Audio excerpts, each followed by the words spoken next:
ऐसे व्यक्ति द्वारा हमारे समाज की महान नेता सुश्री मायावती जी पर दुर्भावनापूर्ण झूठे आरोप लगाकर उनकी छवि को डॉक्टर उदित राज द्वारा बदनाम करने की जो साजिश की गई है, उसकी महासंघोर निंदा और भर्त्सना करता है। बहन मायावती डॉक्टर उदित राज की तरह न कभी बीजेपी में गई हैं, बल्कि बीजेपी उनके पास आई है। न कभी कांग्रेस में गई हैं, बल्कि कांग्रेस ही बहन जी के पास आई है। बहन जी ने ऐसा करके समाज के सम्मान और स्वाभिमान को नई ऊंचाइयां दी हैं, जिसके लिए समाज उनका हमेशा आभारी एवं प्रेस वार्ता डॉक्टर उदित राज द्वारा हमारे समाज की आइकॉन, उत्तर प्रदेश की पूर्व मुख्यमंत्री, बहुजन समाज पार्टी की राष्ट्रीय अध्यक्षा के विषय में की गई अपमानजनक, असंवैधानिक, गैर जिम्मेदाराना की गई टिप्पणियों के विरोध में सम्मेलन कक्ष प्रथम तल प्रेस क्लब ऑफ इंडिया नई दिल्ली में आज दिनांक 27 फरवरी 2025 को दोपहर 3 बजे आयोजित की जा रही है। डॉक्टर उदित राज द्वारा बहन कुमारी मायावती जी के विषय में कथन किया गया कि मायावती ने समाज का गला घोटा है, अब मायावती का गला घोटने का समय आ गया है। महासंघ डॉक्टर उदित राज के इस बयान की घोर निंदा करता है तथा भारत के गृह मंत्री एवं उत्तर प्रदेश के मुख्यमंत्री से डॉक्टर उदित राज के विरुद्ध भारत के संविधान में प्रदत्त प्रावधानों के तहत कानूनी कार्रवाई की मांग करता है। डॉक्टर उदित राज द्वारा बहन मायावती जी के विषय में पिछले दिनों प्रेस वार्ता के माध्यम से की गई अपमानजनक, असंवैधानिक, गैर जिम्मेदाराना टिप्पणियों की घोर निंदा करता है, भर्त्सना करता है, जिसका बिंदुवार विवरण निम्न प्रकार है।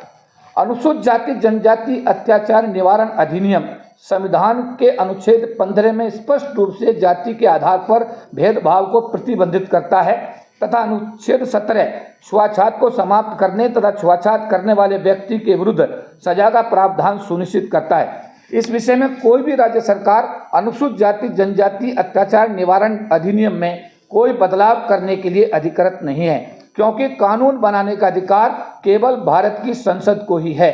इसलिए डॉक्टर उदित राज जी का बहन मायावती जी पर लगाया गया आरोप तथ्यहीन और निराधार है।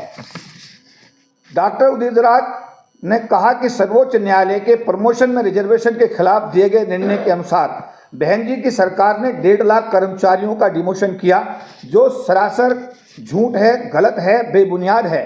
उत्तर प्रदेश के अंदर बहन मायावती जी की सरकार का कार्यकाल 13 मई 2007 से लेकर 15 मार्च 2012 तक रहा और सुप्रीम कोर्ट द्वारा अधिकारियों के डिमोशन का आदेश दिनांक 27 अप्रैल 2012 को जारी किया गया, जिसके आधार पर अखिलेश सरकार द्वारा 8 मई 2012 को SC ST OBC अधिकारियों के डिमोशन का आदेश जारी किया गया। बहन मायावती जी का इस आदेश से कोई लेना देना नहीं है। इसके लिए PDA की चर्चा करते हुए श्री अखिलेश यादव तथा समाजवादी पार्टी द्वारा कई बार सार्वजनिक रूप से इस विषय में माफ़ी भी मांगी गई है। अतः डॉक्टर उदित राज का यह आरोप सरासर निराधार एवं झूठा है। कांग्रेस सरकार द्वारा वर्ष 1975 में 20 सूत्रीय कार्यक्रम के तहत अनुसूचित जाति जनजाति समाज के लोगों के लिए उत्तर प्रदेश में जमीन के पट्टे आवंटित किए गए थे। उत्तर प्रदेश में वर्ष 1975 से 1989 तक कांग्रेस की राज्य सरकार रही, लेकिन ये पट्टे कांग्रेसी माफियों ने कब्जे में ले लिए। वर्ष 2007 में बहन मायावती जी की सरकार आने के बाद, मुख्यमंत्री बनने के बाद अनुसूचित जाति जनजाति समाज के लोगों को इन पट्टों का व्यवहारिकता में कब्जा दिलाया गया। बहन मायावती जी परम पूज्य बाबा साहब डॉक्टर भीमराव अम्बेडकर जी एवं मान्यवर काशीराम जी की सच्ची अनुयायी हैं।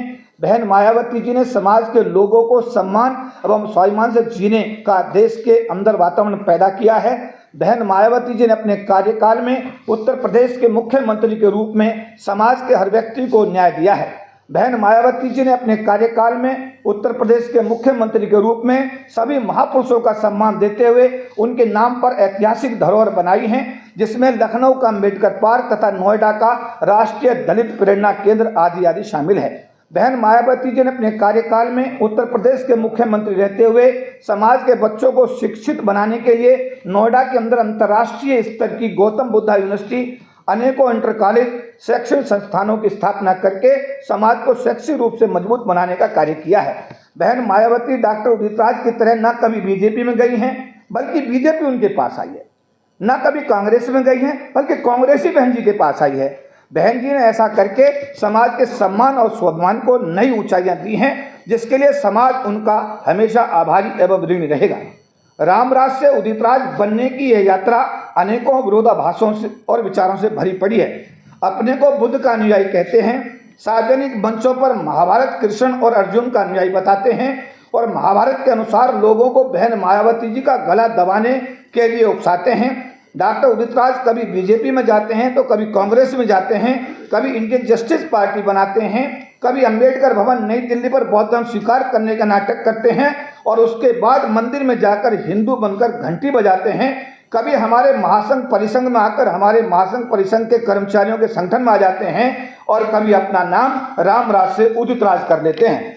परिसंघ द्वारा वित्तीय आरोपों के चलते डॉक्टर उदित राज को परिसंघ के चेयरमैन से लीगल नोटिस देकर होटल कनॉट प्लेस नई दिल्ली में प्रेस वार्ता करके तथा मावलंकर ऑडिटोरियम में परिसंघ की आम सभा बुलाकर वर्ष 2000 में परिसंघ के चेयरमैन के पद से हटाकर परिसंघ से हमेशा के लिए निकाल दिया गया है।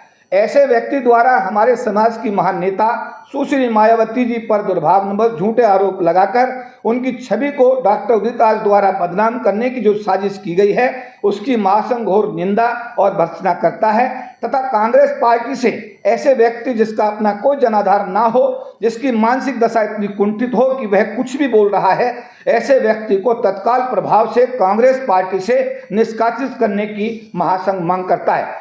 सुप्रीम कोर्ट द्वारा जारी आरक्षण के वर्गीकरण के समय हमारे समाज उसके विरोध में सड़क पर आंदोलन कर रहा था, भारत बंद कर रहा था।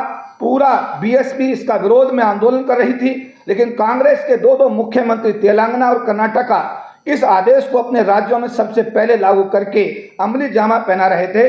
डॉक्टर उदित राज को सलाह दी जाती है कि अगर गला ही किसी का घोटना वो जरूरी समझते हैं तो सबसे पहले अपनी कांग्रेस पार्टी के इन दोनों मुख्यमंत्री के विषय में अपनी मर्दानी दिखाकर समाज को एक मैसेज दें। हालांकि आरक्षण के वर्गीकरण के समय इस आंदोलन से डॉक्टर उदित राज बिल्कुल पूरी तरह गायब थे। परिसंघ के बैनर तले डॉक्टर ब्रह्मपाल तत्कालीन राष्ट्रीय प्रधान महासचिव के नेतृत्व में लाखों कर्मचारियों अधिकारियों द्वारा वर्ष 1997 में आरक्षण विरोधी आदेशों को वापस कराने हेतु देशव्यापी आंदोलन चलाया गया, जिसमें सभी भागों के राष्ट्रीय नेता अधिकारी एवं कर्मचारियों ने बढ़ चढ़कर हिस्सा लिया।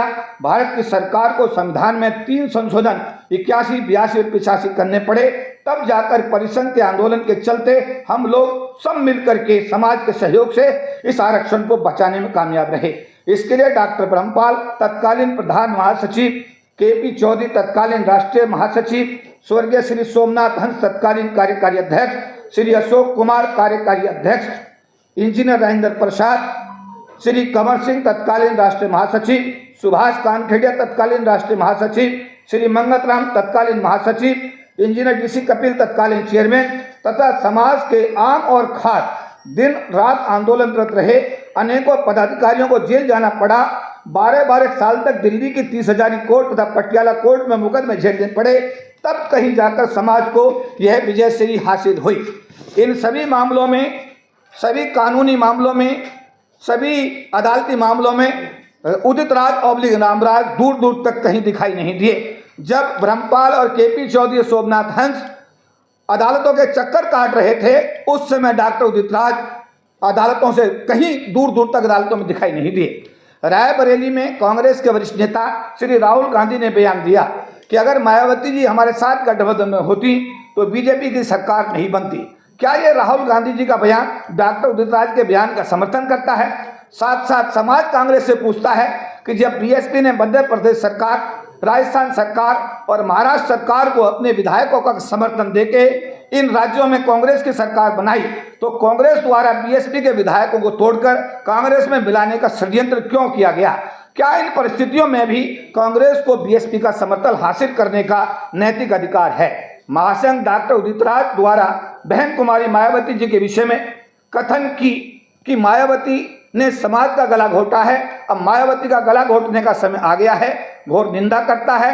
भारत के गृह मंत्री एवं उत्तर प्रदेश के मुख्यमंत्री से डॉक्टर उदित राज के विरुद्ध भारत के संविधान में प्रदत्त प्रावधानों के तहत कानूनी कार्रवाई की मांग करता है। साथ साथ ऐसे व्यक्ति को कांग्रेस पार्टी से तत्काल प्रभाव से निष्कासित करने की मांग करता है। Engineer Rajendra Prasad chairman, KP Chaudhary राष्ट्रीय प्रधान महासचिव।